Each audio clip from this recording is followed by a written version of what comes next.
Before we descend into the shadows of history, take a moment. Silence the device in your pocket. Close the other tabs. If you are listening to this in the dark, let your eyes adjust. If you haven't already, please subscribe to the channel. It helps us continue these excavations into the past. Drop a comment below telling me where you are watching from, and perhaps what is currently in your cup. Now find a comfortable position. Release the tension in your jaw. Let the noise of the modern world fade into a low hum. We often speak of the tools that built civilization, the wheel, the printing press, the steam engine. We obsess over the external machines that allowed us to conquer the physical world, but we rarely speak of the internal machine. We rarely speak of the chemical key that unlocked the human mind, allowing it to override the ancient biological rhythms of the sun and the moon. We do not call it a drug, though it fits every definition. We call it a morning ritual. We call it a pick-me-up. We call it caffeine. This is not just a history of a bean. This is the history of how we forgot how to sleep and learned how to produce. To understand the world we live in, a world of 24-hour markets, artificial lights, and relentless anxiety, we must understand the white, crystalline powder that courses through the veins of 90% of the adult population on Earth. It is the invisible addiction. Walk down any street in New York, Tokyo, or London at 8 in the morning. Observe the faces. They are grey, slack, suspended in the purgatory between the dream state and the waking world. They are not yet human. They are shuffling toward a singular destination, driven by a biological imperative that has been hijacked by a chemical dependency. Watch the transformation. The exchange of currency for a paper cup. The inhalation of the steam, acrid, roasted, earthly. The first sip. It takes only minutes for the molecule to cross the blood-brain barrier. It is a master of disguise, this molecule. It mimics the very chemical your brain produces to tell you it is tired. It slides into the receptors, blocking the signal of fatigue, lying to your central nervous system. Suddenly the fog lifts. The grey faces flush with colour, the pupils dilate, the heart beats faster. The self comes back online. We do not view this as a mass intoxication event, yet that is precisely what it is. If you were to remove this substance from the global supply chain tomorrow, the global economy would not just slow down, it would collapse. The stock markets would freeze, the trucks would stop moving, the hospitals would go silent. We have built an entire civilization on the back of a mild, socially mandatory psychosis. But before it was the fuel of capitalism, before it was a commodity traded in billions of tons, it was a secret hidden in the high-altitude mists of the Horn of Africa. Let us drift back, far back, before the factories, before the clocks, to the 9th century, to the Ethiopian highlands of Kaffa.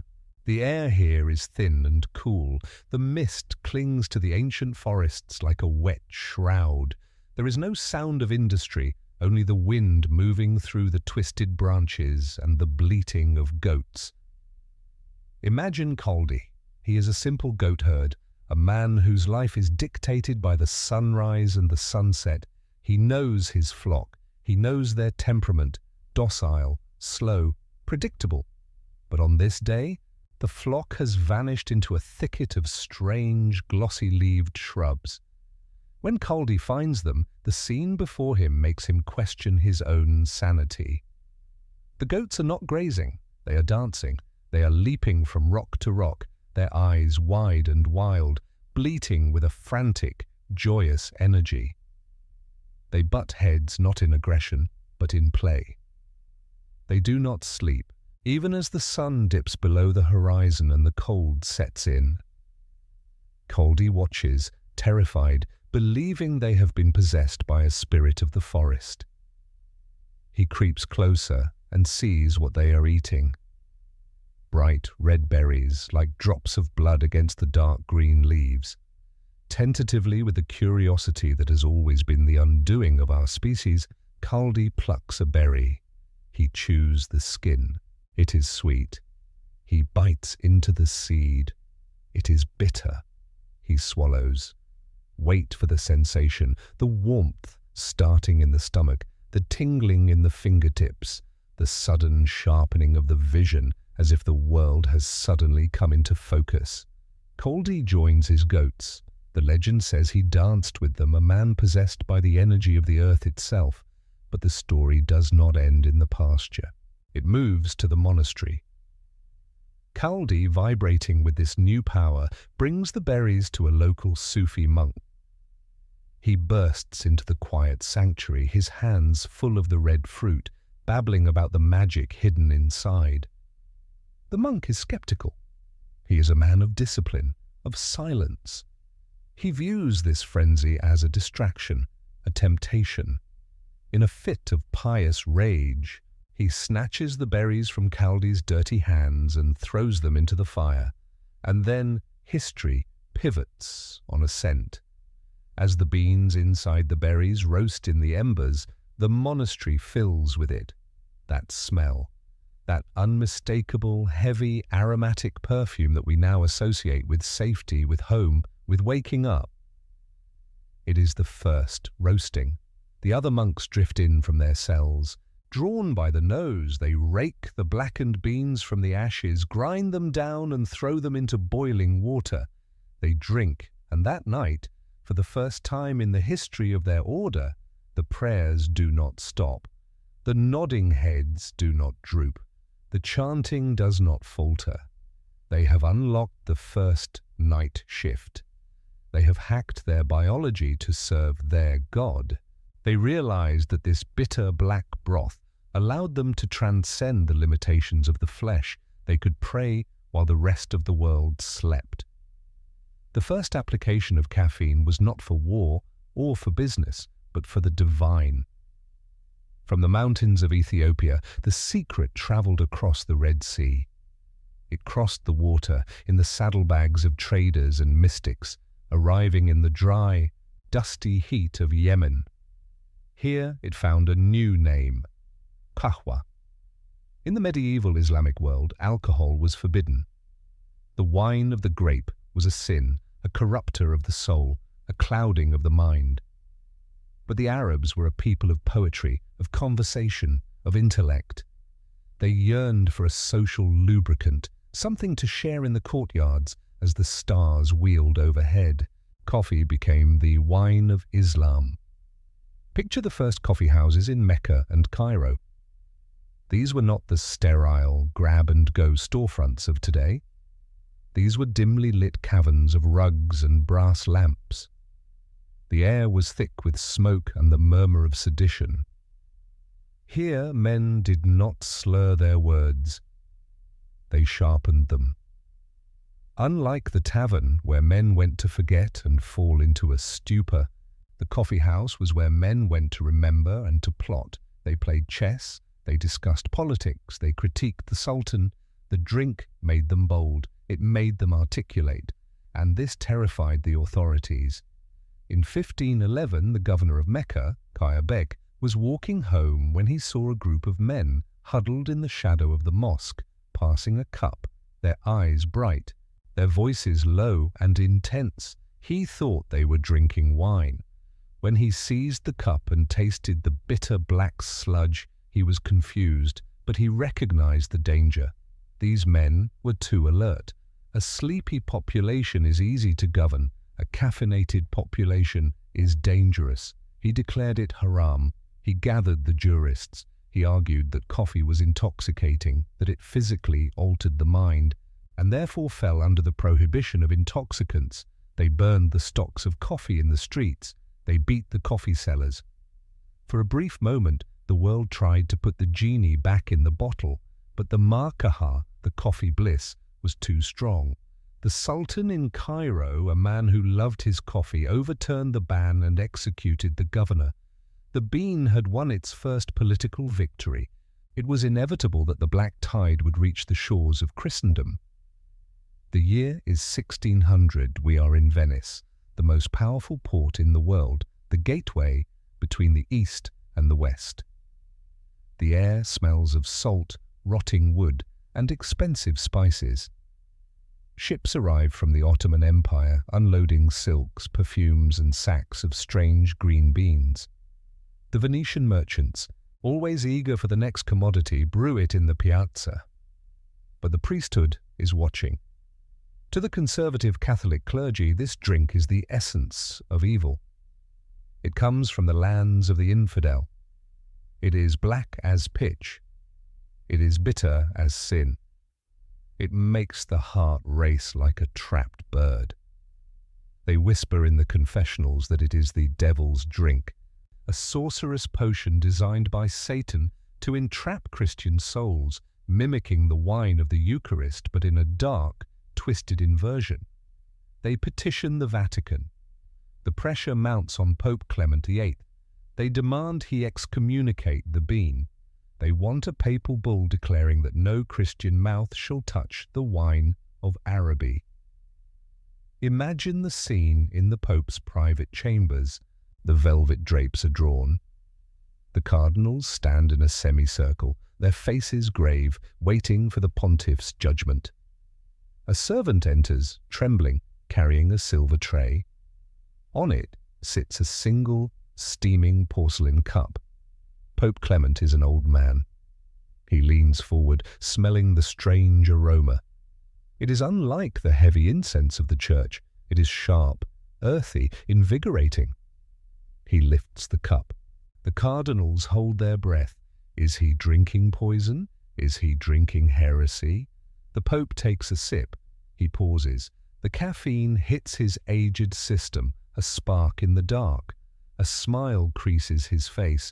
He looks at the horrified priests and delivers one of the most significant marketing lines in history. "This Satan's drink is so delicious," he says, his voice strengthened by the stimulant, "that it would be a pity to let the infidels have exclusive use of it. We shall cheat Satan by baptizing it." With a wave of his hand, he blessed the bean. The floodgates opened. The devil's drink became God's fuel. Europe was about to wake up from a 1,000-year slumber, and the consequences would shatter the world. With the papal blessing, the floodgates broke. The black liquid did not just enter Europe, it conquered it. But it did not go to the taverns, it did not go to the churches. It carved out a new space, a space that had never existed before in the architecture of human society. We arrive in London, 1652. The fog is yellow and thick, choking the cobblestone streets. Down a narrow alleyway in St. Michael's Alley, Cornhill, there is a door that never closes. Step inside. The first thing that hits you is the noise. It is a roar of voices, a cacophony of debate, argument, and commerce. The air is blue with pipe smoke and heavy with the smell of roasting beans, a scent so foreign to the English nose that pamphlets compare it to essence of old shoes or soot. But the room is packed. For the price of a single penny, any man can enter. A distinct egalitarianism rules here. There are no private booths for the aristocracy. The ragged poet sits next to the wealthy merchant. The radical philosopher rubs shoulders with the royalist spy. This is the penny university. Look at the tables. They are littered with papers, newsletters, pamphlets, the early tabloids of a society hungry for information. Men are not slumped over mugs of ale, singing slurred songs of sorrow.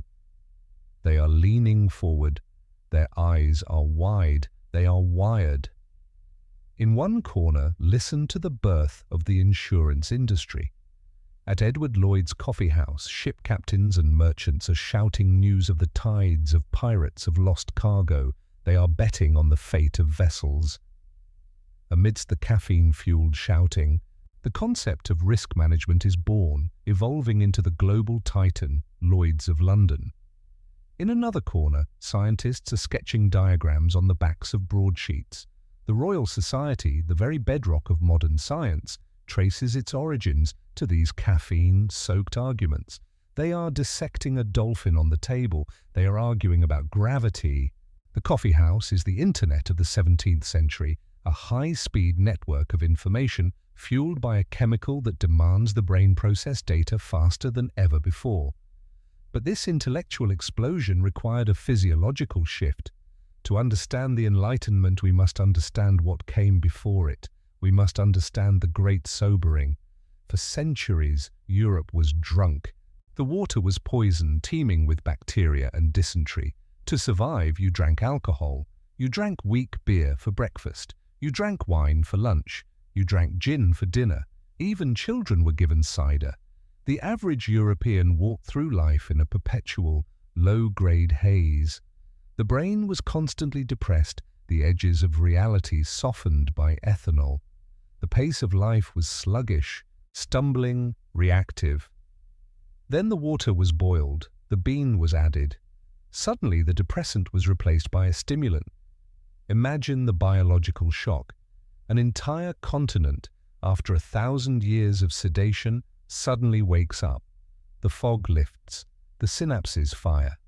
The hazy acceptance of feudal fate is replaced by a sharp, jittery questioning of authority. Voltaire, the father of the Enlightenment, was said to drink 40 to 50 cups of coffee a day. Picture him at his desk, his hand shaking slightly, not from age, but from the massive toxicity of the caffeine coursing through his small frame.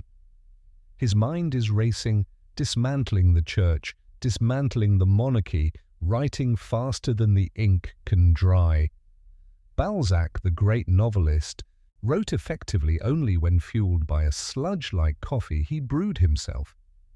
He wrote, "Ideas quick march into motion like battalions of a grand army. The cavalry of metaphor deploys with a magnificent gallop." The scientific revolution was not just a movement of ideas, it was a movement of chemistry. It was the result of the human brain switching from a downer to an upper. Yes, we traded the dream for the clock. We traded the haze for the focus. We traded peace for anxiety. But this new addiction had a problem. The supply was controlled entirely by the Arabs. The port of Mocha in Yemen was the only spigot for the world's coffee. The Arab merchants were smart. They knew the value of their monopoly. Before a single bean left the port, it was parboiled or roasted, killing the germ. You could buy the coffee, but you could not grow the tree. It was a botanical fortress. But where there is a monopoly, there is a thief. Journey to the year 1670. A Sufi pilgrim named Baba Budan is making the Hajj to Mecca. He is a quiet man, unassuming. But beneath his robes, against the skin of his chest, he hides a secret. He has taped 7 raw, fertile coffee seeds to his stomach. He walks through the checkpoints. He speaks with the guards. He sweats in the desert heat, terrified that the seeds might be discovered, or worse, that the heat of his own body might cook them before he can plant them. He smuggles them out of Yemen and all the way to the hills of Chikmagalur in India. He plants them. They grow. The monopoly is broken by a man with seeds taped to his belly. But the most dramatic heist belongs to a French naval officer, Gabriel de Clieu. The year is 1723. De Clieu is convinced that the Caribbean, specifically Martinique, is the perfect place to grow coffee. He manages to obtain a single seedling from the Royal Botanical Gardens in Paris, a cutting from a tree gifted to King Louis XIV. He boards a ship for the Atlantic crossing. The voyage is a nightmare. Pirates pursue them off the coast of Tunisia. A storm nearly cracks the hull, but de Clieu's only concern is the plant. He keeps it in a glass case on the deck to catch the sun, but protected from the salt spray. Then the water runs out. The ship is becalmed. The sun beats down mercilessly. The crew begins to die of thirst. Their lips crack. Their tongues swell. Rationing is strict. De Clieu is given a single cup of water a day. Watch him in the privacy of his cabin. He looks at the drooping leaves of the coffee plant. It is dying. He looks at his own parched skin. He makes the choice that defines the modern era. He drinks half the water, he gives the other half to the plant. Day after day, he shares his life force with a shrub.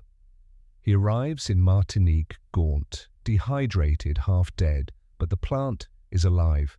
He plants it, he guards it with a thorn bush and slaves. From that single plant, nourished by a starving man's water, grew 18 million trees over the next 50 years. The majority of the coffee in the Americas today, the billions of trees in Brazil, in Colombia, in Central America are the descendants of that one thirsty passenger. But as the trees multiplied, so did the darkness. We cannot tell the story of coffee without staring into the abyss of what fueled it. Sugar and coffee. They are the twin sisters of the Atlantic tragedy. Coffee is bitter, it demands sweetness. As the craze for coffee and later tea swept Europe, the demand for sugar skyrocketed, and the demand for sugar and coffee required labor, not paid labor, not willing labor. It required flesh. We move from the salons of Paris to the plantations of Saint-Domingue, modern-day Haiti. The contrast is sickening. In Europe, the coffee house is a place of refinement, of liberty, of enlightenment. Men in powdered wigs sit in gilded chairs, sipping from delicate porcelain, discussing the rights of man. But look at the cup. Really look at it. The liquid inside is black, but the soil it grew in is red. The coffee plantation is a machine of brutality. Unlike tobacco or cotton, coffee requires constant, meticulous care.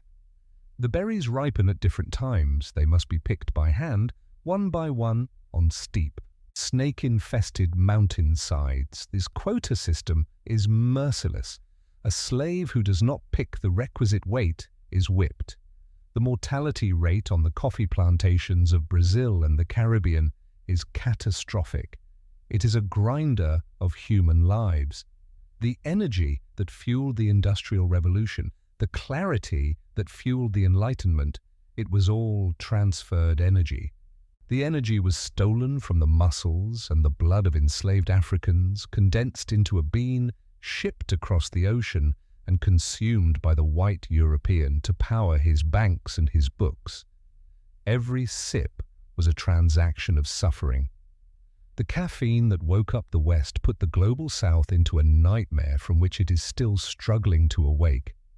The addiction was now global, and the thirst was unquenchable. While the coffee bean was conquering the Americas and the European continent, a different leaf was brewing a storm across the Channel. The British, in their perpetual desire to distinguish themselves from the continent, turned away from the Jacobin coffee of the French revolutionaries and embraced a subtler but no less potent infusion. Tea. But do not mistake the delicacy of the teacup for innocence. The British addiction to caffeine would lead to one of the most shameful wars in human history. It is the early 19th century. Britain is the mistress of the seas, an empire on which the sun never sets. But this empire has a fatal weakness. It is hopelessly addicted to tea. Every worker, every aristocrat, every soldier demands their daily cup, and tea only grows in one place, China.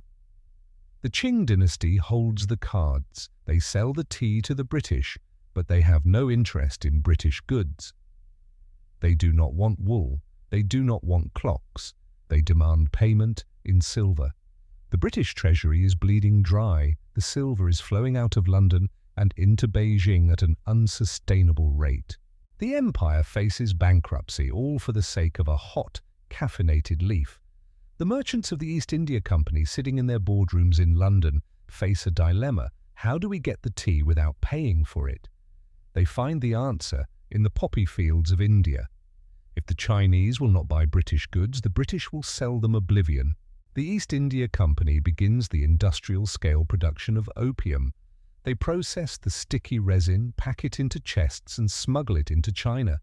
The result is devastating. Millions of Chinese succumb to the pipe. The silver starts flowing back to Britain. The trade balance flips. Britain uses the profits from drug dealing to buy the tea that fuels its own workforce. It is a cycle of two addictions, one sedative for the East, one stimulant for the West. When the Chinese emperor tries to stop this destruction, confiscating the opium and closing the ports, Britain does not apologize. It sends gunboats. Visualize the scene on the Pearl River in 1839, the Nemesis, the first British iron warship, steaming up the river against the wooden junks of the Chinese Navy. It is a slaughter. The modern industrial machine fueled by caffeine and capital, crushing an ancient civilization to ensure the tea keeps flowing. The Treaty of Nanking is signed at gunpoint. Hong Kong is taken. The British secure their caffeine supply by forcing a nation of millions into narcotic subjugation. Back in England, the tea and the coffee are doing something else. They are recalibrating the very concept of time. Before caffeine, the human day was governed by the sun. You woke when it rose, you slept when it set. In the winter, you worked less. In the summer, you worked more. The body followed the circadian rhythm, a gentle sine wave of energy and rest. But the Industrial Revolution had no use for the sun. The factory is a hungry beast. The blast furnaces cannot be allowed to cool. The looms must not stop spinning. Capital demands a 24-hour cycle. Enter the industrial clock. Caffeine was the chemical tool that allowed the worker to break the bond with nature. It allowed the poor to sell their sleep to the rich. Walk into a textile mill in Manchester in 1850. The noise is deafening. The clatter of the flying shuttles, the roar of the steam engines. The air is thick with cotton dust, white lung in the making. Look at the workers. They are not men. They are cogs. They work 16-hour shifts. Children, 6 or 7 years old, crawl beneath the machines to pick up loose threads. How do they keep going? How do they not collapse into the machinery? The knock-up woman comes in the morning, tapping on the windows with a long pole to rouse them, but it is the black tea, boiled strong and bitter, often with no milk or sugar, that keeps them upright. It is the fuel of the proletariat. It suppresses hunger, a crucial benefit when you cannot afford meat. It provides a burst of artificial energy to push through the 12th, the 13th, the 14th hour. Caffeine did not just make the Industrial Revolution pleasant, it made it possible. It transformed the human body from a biological organism into an economic unit. We learned to override the signal that said, stop. We learned to view sleep not as a necessity, but as a waste of time, a theft of potential profit.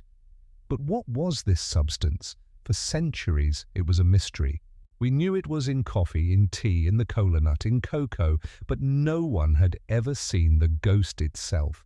The year is 1819. We are in Germany, in the laboratory of a young chemist named Friedlieb Ferdinand Runge. Runge is a brilliant but eccentric man. He had caught the attention of the great poet and statesman Johann Wolfgang von Goethe. Goethe was fascinated by coffee. He handed Runge a small box of rare Arabian mocha beans. "Analyze this," Goethe said. "Find the demon inside." Runge sets to work. He grinds the beans. He boils them. He uses salts and acids, precipitating out the compounds. He strips away the oils, the fibers, the sugars. Finally, he is left with something new. A tiny pile of white, silky crystals. It is beautiful. It is pure. It has no smell, but when he touches a crystal to his tongue, the bitterness is intense. He calls it kaffeebase. Later, it will be known as caffeine. He has isolated the molecule. He has found the engine of the modern world. But Runge could not see what was happening inside the brain. He could not see the microscopic war that this crystal wages every time you take a sip. Let us shrink down. Let us enter the human brain. To understand why you cannot start your day without coffee, you must understand a molecule called adenosine. Throughout the day, as your neurons fire, as you think, as you move, your brain produces metabolic waste. This waste is adenosine. It floats through your brain looking for a home. It finds specific receptors, let's call them parking spots, on your neurons. When adenosine parks in the spot, it sends a signal, slow down, you have done enough, rest. As the day goes on, more and more parking spots are filled. The pressure to sleep builds. It is a gentle, biological fail-safe to prevent you from burning out. Then you drink the cup. The caffeine molecule enters the bloodstream. It travels to the brain. And here is the trick. Caffeine looks exactly like adenosine. It is a chemical imposter. It drifts into the synapses and it steals the parking spots. It slides into the receptors and blocks them. But, and this is the key, caffeine does not send the slowdown signal. It is a mute plug. It just sits there, blocking the real adenosine from getting in.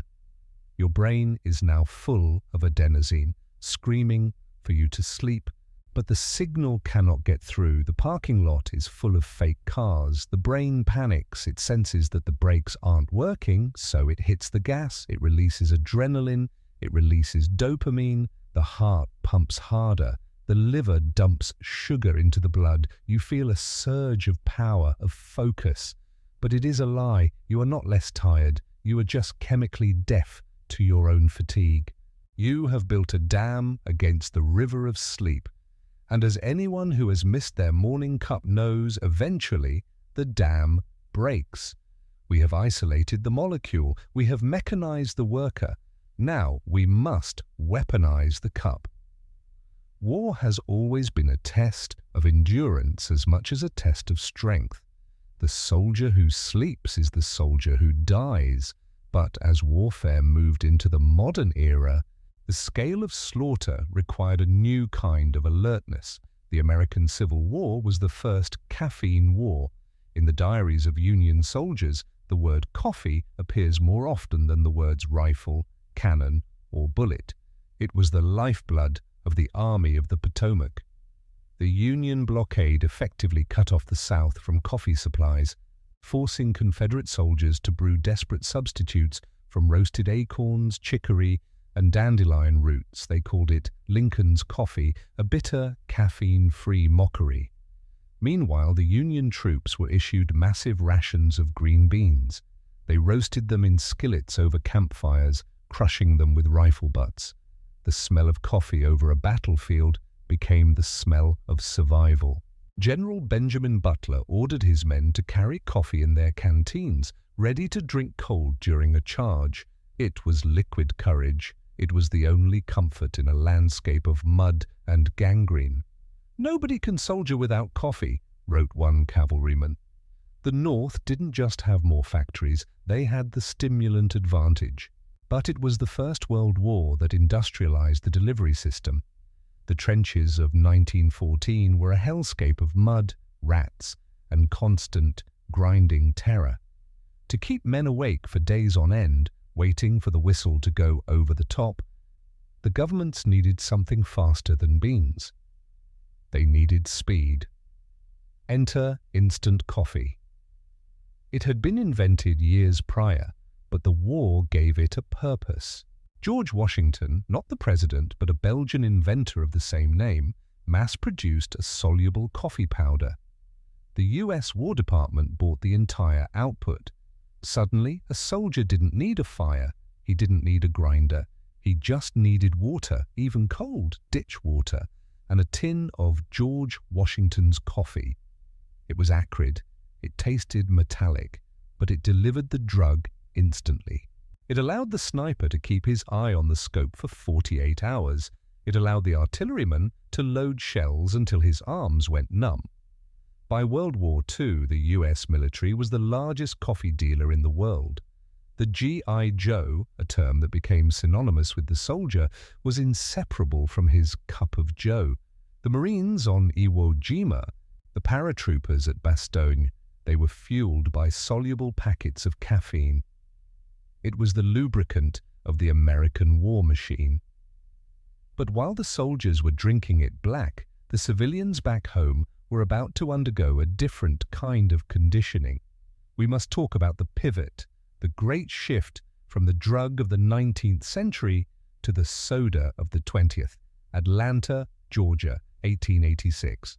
John Pemberton, a pharmacist and morphine addict, is looking for a cure for his own pain. He concocts a syrup. It contains two primary ingredients, an extract from the cola nut, caffeine, and an extract from the coca leaf, cocaine. He calls it Coca-Cola. It is sold as a brain tonic, a patent medicine. It is wildly popular. But as the temperance movement grows and the fears of narcotics rise, the cocaine becomes a liability. The company faces a choice. They remove the cocaine. But a sugary syrup without a kick is just sugar water. It has no hook. It has no biological hold on the consumer, so they double down on the caffeine. This is the moment the soft drink industry is born. It is a Trojan horse. By wrapping the bitter white powder in layers of high fructose corn syrup, carbonation, and caramel coloring, they made the stimulant palatable to the one demographic that coffee had never reached: children. Suddenly, caffeine wasn't just for the worker or the soldier. It was for the toddler. It was for the teenager. It was available at the pharmacy, at the ball game, at the cinema. Coca-Cola became the missionary of American capitalism, spreading the gospel of caffeine to corners of the world that had never seen a coffee bean. They sold the pause that refreshes. But it wasn't a pause, it was a recharge. And, speaking of recharging, the capitalists realized they were leaving money on the table. The year is 1902. We are in Buffalo, New York, at the Barcalo Manufacturing Company. The owner, Edward Barcalo, notices a pattern. Around 2:00 p.m., his workers slow down. The lunch energy has faded. The circadian rhythm dips. Mistakes happen. Injuries rise. Output falls. He makes a deal with his employees. He will give them a 15-minute break in the afternoon. Not to nap, not to rest, but to drink coffee. The coffee break was born. Do not mistake this for generosity. This was a biohack of the labor force. The employer provides the drug. The worker provides the renewed burst of productivity. It was an investment with an immediate return.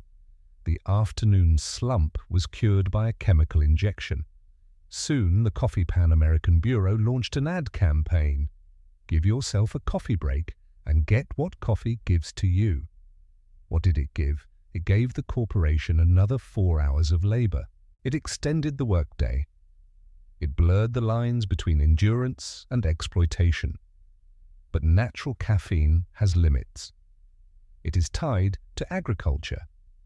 It is tied to weather, to frost in Brazil, to shipping lanes. The chemical giants looked at Runge's white crystals and asked, why do we need the bean at all?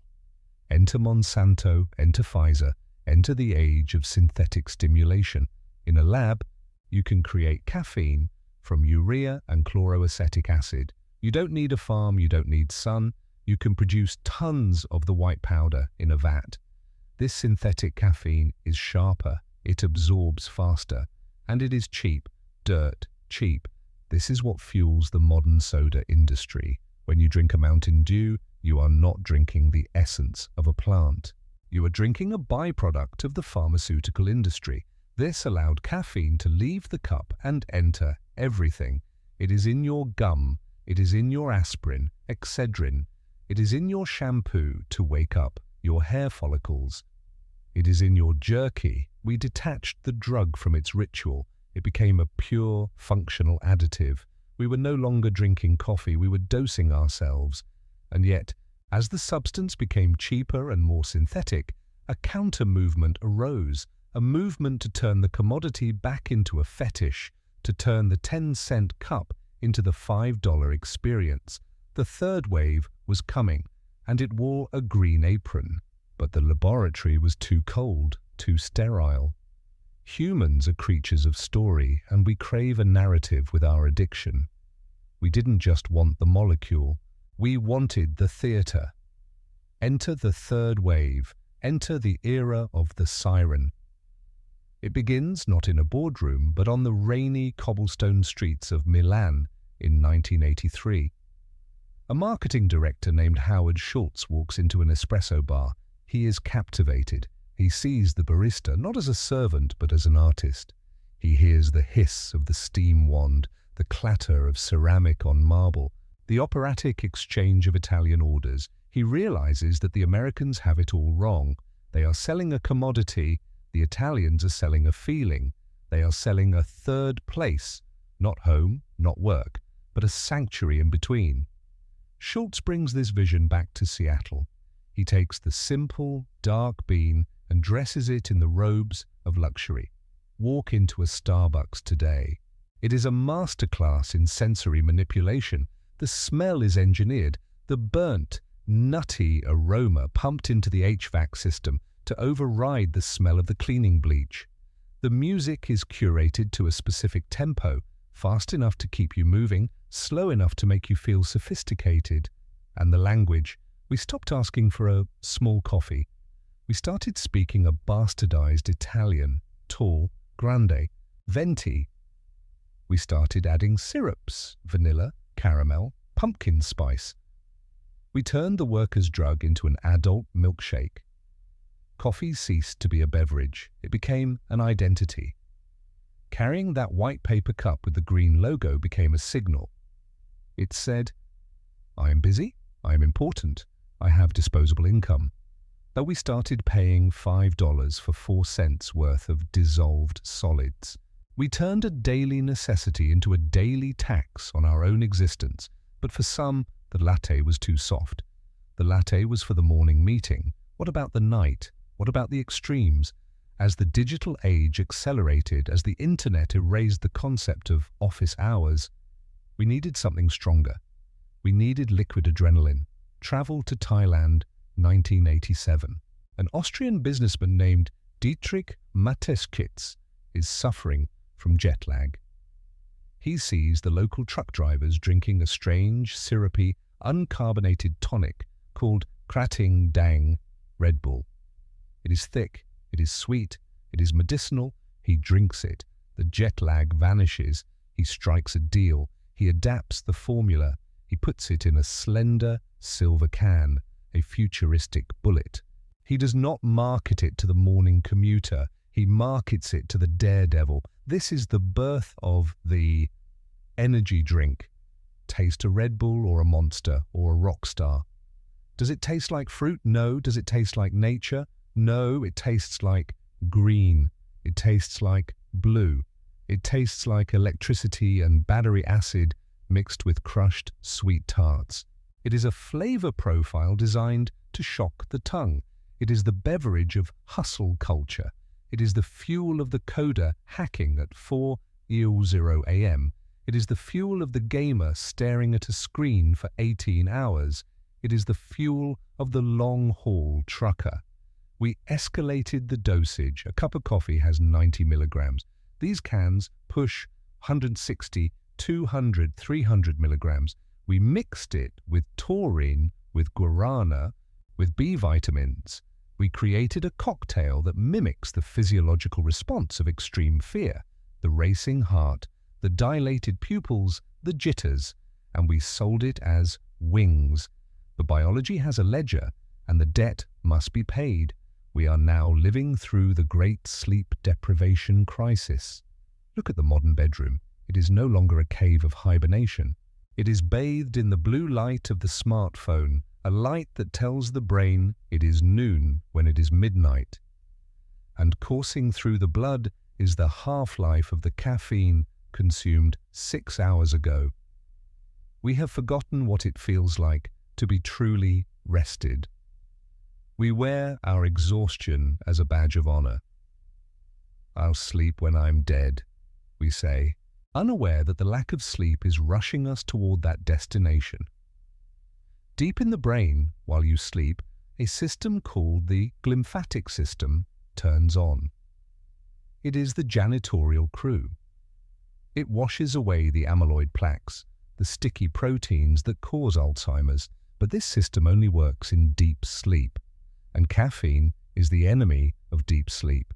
By blocking the adenosine, by forcing the eyes open, we are preventing the brain from cleaning itself. We are swimming in a toxic soup of our own metabolic waste. Anxiety rates are skyrocketing. Cortisol, the stress hormone, is chronically elevated. We are a civilization of wired, tired, trembling ghosts staring at screens, too exhausted to live, but too caffeinated to close our eyes. And so we arrive at the unbreakable cycle. We drink to wake up. We work to pay for the house we only sleep in. We drink alcohol to come down from the caffeine. We take pills to sleep because the caffeine is still in our system. We wake up groggy because of the pills, so we drink the caffeine. It is the perfect economic loop. Look at the cup in your hand or the can on your desk. It seems so small, so innocent. Just a bean, just a seed. But look closer. See the history swirling in the black liquid. See the dancing goats in the Ethiopian mist. See the Sufi monks praying in the dark.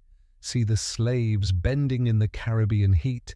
See the soldiers shivering in the trenches of Verdun. See the factory workers spinning the looms of Manchester. See the shimmer of the Wall Street trading floor. We think we are the masters of this planet. We think we domesticated the coffee plant. We planted it in neat rows. We harvested it. We are wrong. The coffee plant domesticated us. It moved us out of Africa. It built our empires. It reshaped our economy. It rewired our brains. It tricked us into clearing millions of acres of rainforest to give it a home. It turned the human race into its pollinator, its protector, and its addict. We built a world that is impossible to survive without it. We built a machine that runs on caffeine, and we are just the gears. So go ahead, take another sip. You have work to do.